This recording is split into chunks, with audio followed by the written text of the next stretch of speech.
Hello and welcome friends. First of all, extremely sorry for not posting any videos due to unavoidable circumstances.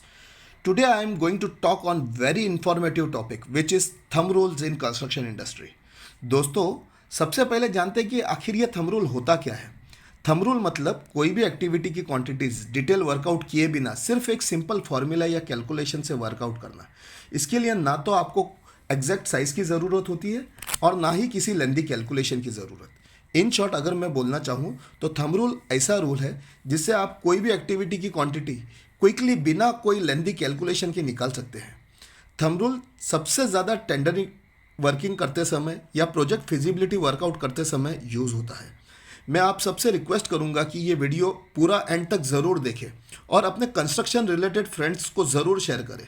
मेरा विश्वास है कि ये video आपका knowledge enhance करने में ज़रूर उपयोगी होगा।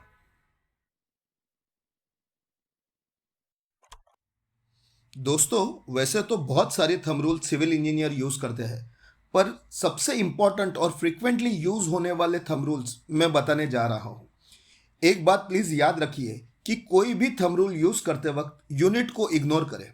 दोस्तों, मैं ये वीडियो स्टार्ट करूँ उससे पहले मैं आपको ये क्लियर करना चाहता हूँ कि ये जो थंब रूल का डेटा है ये एक्सपीरियंस बेस्ड डेटा है और ये आपको कोई भी बुक्स या कॉलेजेस नहीं पढ़ाएगी। सो आप सबको मैं रिक्वेस्ट करूँगा कि प्लीज़ इस डेटा को 100% एक्यूरेट मानकर मत चलिए। ये थंब रूल्स आपको अप्रॉक्सीमेट क्वांटिटी ज़रूर देगा, बट अगर आपको एक्यूरेट क्वांटिटीज चाहिए तो डिटेल कैलकुलेशन करना बहुत ज़रूरी है। सो फर्स्ट टॉपिक जो हम थंब रूल में लेने वाले हैं वो लेने वाले हैं कंक्रीट वॉल्यूम का। अगर कंक्रीट वॉल्यूम का अगर मैं फॉर्मूला देखूं तो वो बनता है the volume of concrete required is equal to 0.038 cubic metre per square feet. तो इसका अगर एग्जांपल होगा वो है, अगर मेरा प्लान एरिया है 50 मीटर्स बाय 20 मीटर्स का तो मेरा एरिया बनेगा 1000 स्क्वायर मीटर का। और इसके लिए जो कंक्रीट लगेगा वो बनेगा 1000 into 0.038 which gives 38 cubic metre. अभी 1000 स्क्वायर मीटर एरिया का अगर कंक्रीट वॉल्यूम निकलेंगे वो निकलेगा 38 स्क्वायर मीटर का। ओके, तो दोस्तों अपना अगला जो थंब रूल है वो है स्टील क्वांटिटीज़ का। जब भी हम बिल्डिंग कंस्ट्रक्ट करते हैं उसमें स्टील क्वांटिटी रिक्वायर होती है, beams, slabs, columns, footings etcetera etcetera. So इसका जो थंब रूल है, रेसिडेंशियल बिल्डिंग के लिए हम थंब रूल यूज़ करते हैं 4.5 केजी से लेके 4.75 केजी पर स्क्वायर फीट। और अगर कमर्शियल बिल्डिंग होगा तो उसके लिए हम यूज़ करते हैं 5 केजीज टू 5.5 केजीज पर स्क्वायर फीट। दोस्तों, अगर मैं और डिटेल में आपको समझाना चाहूँ तो percentage of steel in structural member with reference to the total volume of concrete क्या बनेगा, वो है स्लैब के लिए 1%, बीम के लिए 2%, कॉलम के लिए 2.5% और फुटिंग के लिए 0.8% of the total volume of concrete. तो दोस्तों, हमारा अगला जो थंब रूल है वो है शटरिंग कॉस्ट का। नॉर्मली शटरिंग कॉस्ट जो होता है वो 15 to 18% of total construction cost होता है और इसको अगर क्वांटिफाई करना चाहे तो ये होता है 6 times of the quantity of concrete और 2.4 times of plinth area. For example, अगर मेरा कंक्रीट क्वांटिटी है 0.5 क्यूबिक मीटर तो उसका शटरिंग एरिया होगा 0.5 into 6 that is 3 square metre. हमारा अगला जो थंब रूल है वो है शटरिंग प्लाई क्वांटिटी एस्टिमेशन का। इसके लिए जो फॉर्मूला यूज़ होता है वो है 0.22 टाइम्स ऑफ शटरिंग एरिया। अगर सपोज कीजिए कि हमारा शटरिंग एरिया है 5 स्क्वायर मीटर का, then the ply required for shuttering would be 0.22 into 5 that is 1.1 square metre. तो दोस्तों, हमारा अगला जो थंब रूल है वो है बैटन क्वांटिटी कैलकुलेशंस। इसके लिए जो फॉर्मूला यूज़ होता है वो है 19.82 into number of ply sheets. मैं एग्जांपल के तौर पर लेना चाहूँ, अगर मेरा क्वांटिटी है 25 प्लाई शीट्स का, बैटन क्वांटिटी होगा 19.82 into 25 that goes to 495 battens. तो दोस्तों, हमारा जो अगला थंब रूल है वो है nails and binding wire quantity. Normally nails और बाइंडिंग वायर दोनों ही 1 स्क्वायर मीटर ऑफ शटरिंग के लिए 75 ग्राम्स कंसिडर किया जाता है।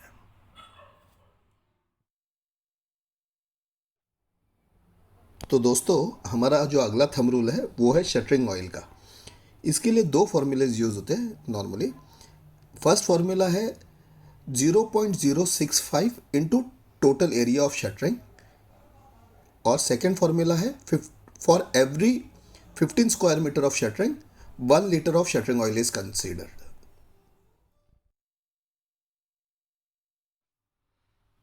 हमारा अगला जो थंब रूल है वो है ब्रिक वर्क के लिए।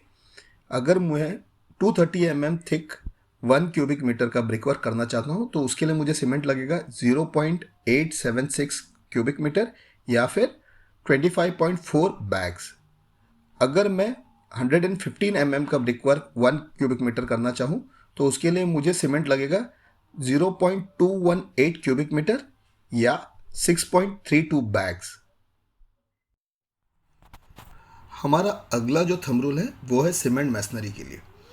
अगर मैं 200 का सीमेंट मैसनरी करना चाहूँ विथ द रेशियो ऑफ 1:6, उसके लिए मैं अगर बैग्स ऑफ सीमेंट कंसिडर करूँ तो वो होगा 0.124 बैग्स पर स्क्वायर मीटर, या केजीज में कन्वर्ट करूँ तो 6.2 केजीज पर स्क्वायर मीटर होगा।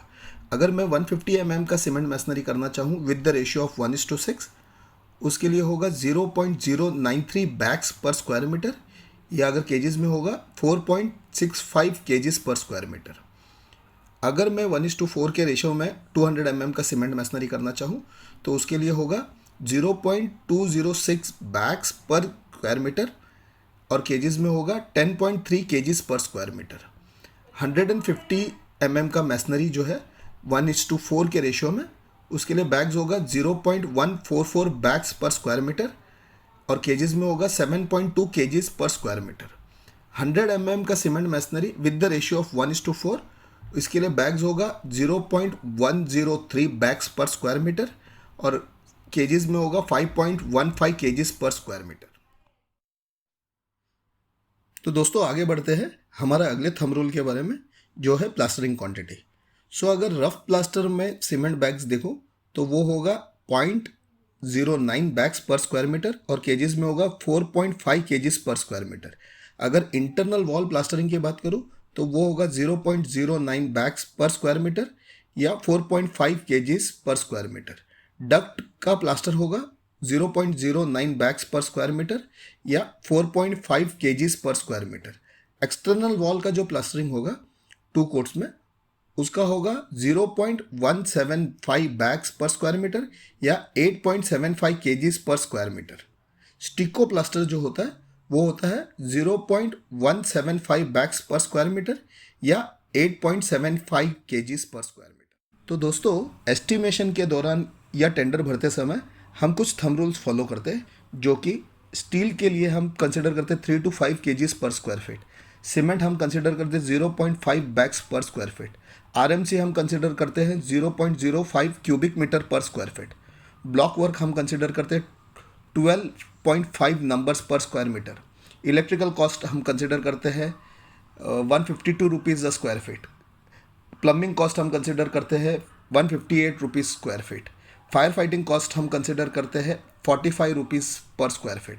एक्सटर्नल डेवलपमेंट जो है वो वेरी करता है, बट नॉर्मली हम कंसिडर करते हैं 105 rupees a square feet. Civil works structure का हम जो कंसिडर करते हैं वो होता है ₹760 पर स्क्वायर फीट। फिनिशिंग वर्क के लिए हम कंसिडर करते हैं 475 rupees a square feet. Granolithic flooring का 40 का होगा 0.35 बैग्स पर स्क्वायर मीटर, और 20 का होगा 0.28 bags per square metre. एंटीसीड flooring जो होता है उसका होगा 0.28 bags per square metre. Ceramic tiles का होगा 0.28 bags per square metre. Vitrified tiles flooring का होगा 0.28 बैग्स पर स्क्वायर मीटर, और वेट्रीफाइड टाइल्स डैडो का होता है 0.27 bags per square metre. Ceramic dado का होता है 0.27 bags per square metre. Marble flooring का होता है 0.3 bags per square metre. 100 marble skirting जो होता है उसका होता है 0.027 बैग्स पर रनिंग मीटर, और मार्बल क्लैडिंग होता है 0.27 bags per square metre. Terracotta tile flooring हम कंसिडर करते हैं 0.3 bags per square metre. Mangalore tiles हम कंसिडर करते हैं 0.3 bags per square metre. Door frame fixing हम कंसिडर करते हैं 0.17 bags per square metre.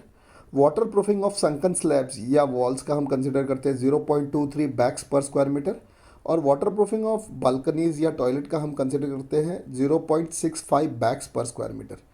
Anti termite treatment जो डाइल्यूट करते हैं वो होता है 1 लीटर में 7.5 स्क्वायर मीटर्स हम कंसिडर करते हैं। हम अब अगला जो थंब रूल की बात कर रहे हैं वो है सीमेंट कॉन्स्टेंट्स का। सो ब्लॉक वर्क में अगर हम 200 mm कंसिडर करें और उसका रेशियो हम कंसिडर करें 1.6, तो हमारा बैग कंजम्पशन होगा 0.124 बैग्स पर स्क्वायर मीटर, और अगर रेशियो होगा 1:4 तो हमारा कंजम्पशन होगा 0.206 bags per square metre. 150 mm का अगर मैं 1:6 के रेशियो में कंसिडर करूँ तो उसका होगा 0.093 बैग्स पर स्क्वायर मीटर, और 1:4 में कंसिडर करूँ तो उसका होगा 0.144 bags per square metre. 100 mm का अगर मैं 1:4 के रेशियो में कंसिडर करूँ तो उसका होगा 0.103 bags per square metre. Ceiling plaster की अगर मैं बात करूँ तो उसका होगा 0.11 bags per square metre. Wall plastering में होगा 0.09 bags per square metre. Rough plaster में भी होगा 0.09 bags per square metre. Duck plastering में भी 0.09 बैग्स पर स्क्वायर मीटर ही कंसिडर करते हैं, और एक्सटर्नल प्लास्टर में हम कंसिडर करते हैं 0.175 बैग्स पर स्क्वायर मीटर। अगला जो हमारा थंब रूल है वो है लेबर प्रोडक्टिविटी का। सो हमने क्या किया कि एक मैसन, एक बिगरी, एक बाई कंसिडर करके हमने हर आइटम का प्रोडक्टिविटी निकाला है। सो ब्रिक वर्क का प्रोडक्टिविटी होगा 1.25 स्क्वायर मीटर्स, वॉल प्लास्टरिंग का होगा 10 स्क्वायर मीटर्स, सीलिंग प्लास्टरिंग का होगा 8 स्क्वायर मीटर्स, एक्सटर्नल प्लास्टर का होगा 8 square metres, block work 8 inches का होगा 10 स्क्वायर मीटर्स, 6 इंच का होगा 8 स्क्वायर मीटर, और 4 इंच का होगा 8 स्क्वायर मीटर्स। कारपेंटर एक स्किल्ड एक हेल्पर कर मिलकर 4 स्क्वायर मीटर का काम करते हैं। बार बेंडर एक स्किल्ड एक हेल्पर मिलकर 200 केजीज का काम करते हैं। टाइल का मैसन जो होता है एक बिगारी के साथ 10 स्क्वायर मीटर का काम करता है। पेंटिंग की अगर मैं बात करूँ तो एक स्किल पेंटर अगर ऑयल माउंट डिस्टेंपर है तो 600 स्क्वायर फीट करता है। एक्रेलिक एमल्शन है तो 800 स्क्वायर फीट करता है। अगर पुट्टी करना है सीमेंट बेस तो वो 600 स्क्वायर फीट करेगा, और प्राइमर करना है तो 800 स्क्वायर फीट करेगा। अगर मैं concrete mix design thumb rule की बात करूँ तो अगर मैं फ्रेशली मिक्स्ड कंक्रीट में 4 लीटर पानी मिला देता हूँ 1 क्यूबिक मीटर में, तो उसका रिजल्ट क्या होगा, तो स्लम्प वैल्यू 25 mm से इंक्रीज़ हो जाएगा, और कॉम्प्रेसिव स्ट्रेंथ ऑफ कंक्रीट 1.5 से लेकर 2 न्यूटन पर mm² डिक्रीज़ हो जाएगा। श्रिंकेज पोटेंशियल 10% से इंक्रीज़ हो जाएगा, और 1/4 बैग जितना स्ट्रेंथ सीमेंट का रिड्यूस हो जाएगा। और अगर 1% टेम्परेचर अगर चेंज होगा फ्रेशली मिक्स्ड कंक्रीट में तो उससे क्या होगा, उसमें अगर 4 लीटर पानी मिलाया जाए पर क्यूबिक मीटर तो सेम स्लम्प बन जाएगा। एयर कंटेंट 1% से डिक्रीज़ हो जाएगा, और कॉम्प्रेसिव स्ट्रेंथ जो है 1 से लेकर 1.5 न्यूटन पर mm² तक डिक्रीज़ हो जाएगा। अगर air content of freshly mix concrete 1% से इंक्रीज़ हो जाएगा तो कॉम्प्रेसिव स्ट्रेंथ उसका डिक्रीज़ होगा 5% से, और अगर 1% डिक्रीज़ हुआ तो यील्ड उसका जो है वो 0.03 क्यूबिक मीटर पर 1 क्यूबिक मीटर कम हो जाएगा। स्लम्प वैल्यू उसका डिक्रीज़ होगा 12.5 mm तक, और ड्यूरेबिलिटी ऑफ कंक्रीट रिड्यूस होगा 10% से। दोस्तों, उम्मीद करता हूँ कि ये वीडियो का टॉपिक आपको अच्छी तरह से समझ में आ गया होगा। मैं आप सभी का धन्यवाद करना चाहता हूँ कि इतना समय निकालकर आपने ये वीडियो पूरी तरह से देखा।